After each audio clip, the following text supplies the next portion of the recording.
Thunder 98.5. That's Brett Eldredge and Raymond. Cutting Edge Country on Thunder 98.5.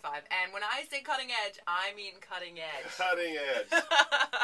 What a fantastic song. I get a little choked up when I hear it. You were talking about what the song means to you because your grandmother has Alzheimer's disease and mine does too. And it's fairly new for us. But it's just amazing when you hear a new song and it hits home like that. And honestly, we were talking before, there's so many people that if they're not affected by it, they know someone who is. Yes. There's many people that suffer from becoming this. it's almost an epidemic. I mean, it's unbelievable. It's unbelievable. And there's so many people that don't know they have it or don't know that they're starting to even. Yes. Because And you can get it as early as, I mean, it doesn't normally happen, but you can get it as early as 38 years old. I mean, it's not just older folks. Unbelievable. And it's a tough thing, but, we got to figure out ways to help people along with the disease, And Absolutely. And I said this before, too. What a nice angle to take with this song. Like, you did a really good job writing the song. I was really impressed with it because it is a hard thing for many people to deal with, but you picked, kind of a sweet way to tell that story. So thank you. Awesome.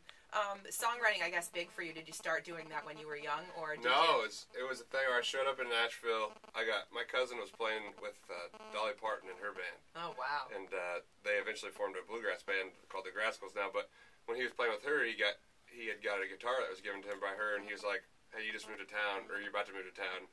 Here's this guitar." And so I had that guitar rolling into Nashville. Didn't really know how to play it that much, and I started to look around town and see people were playing and writing their own songs. Next thing you know, I was like, I got to figure out how to do this myself.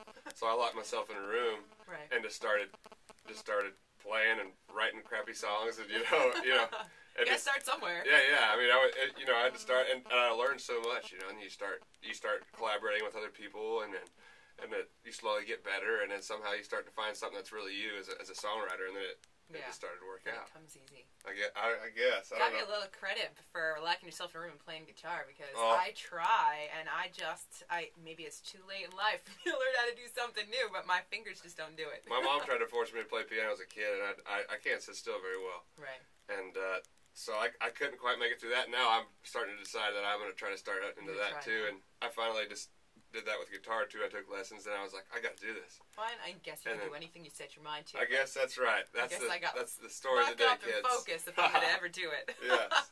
So you're working on the record, I'm assuming, right? Yeah, it's about done. It's getting mixed probably as we speak right now in Nashville as we're here in Jersey. Got a nice mix of what kind of music? How would you categorize your songs?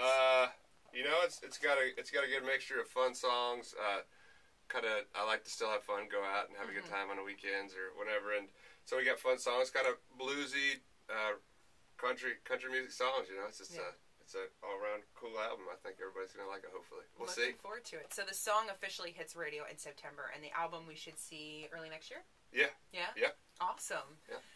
So we were talking a little bit about Brooks and Dunn before, them being like your band. Yeah. And now with them retiring. What are you going to do? Who's the next one? Well, Ronnie's doing a solo album now, so I'm looking forward to that. Fancy. Didn't know that. Yeah. Inside intel here on Thunder 98.5. Yes, so he's recording it right now, and so It kind of surprises me because he's the older one, and you think he's the one that's tired and wants to just hang out for a few years, but he's already recording. I think once it's in your blood, it doesn't leave you. I mean, at least for me. Absolutely. I mean, Willie Nelson's 70 and still doing late, it. And he's still doing it.